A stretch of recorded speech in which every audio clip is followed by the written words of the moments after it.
Welcome to our channel. Today we how to deploy IT management software with ServiceNow, beginner guide step by step clearly. Begin by outlining your objectives for deploying IT management software with ServiceNow.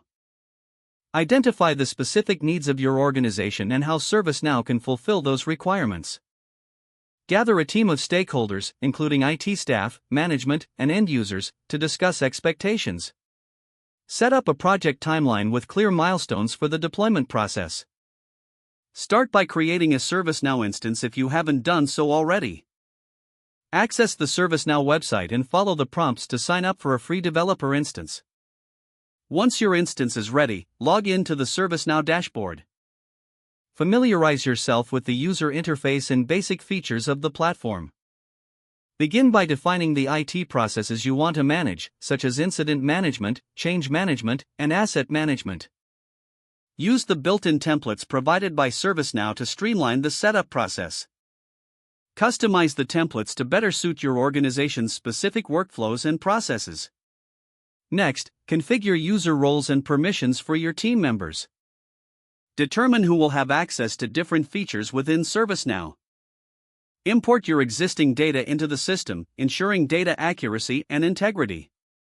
Utilize the data import tools available in ServiceNow to facilitate this process. Set up automated workflows based on your defined IT processes. Leverage ServiceNow's orchestration features to automate repetitive tasks.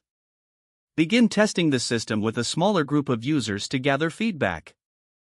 Monitor the initial deployment for issues and adjust configurations as needed. Create comprehensive documentation to guide users in navigating the new system. Plan a training session for all end users to ensure everyone is on the same page. Launch the IT management software to the entire organization. Collect feedback continuously after launch to identify any areas for improvement. Regularly review and update your configuration as your organization's needs evolve. Keep communication open between IT and end users for ongoing support and enhancements. If the page does not load, refresh the browser or try again in a private or incognito window.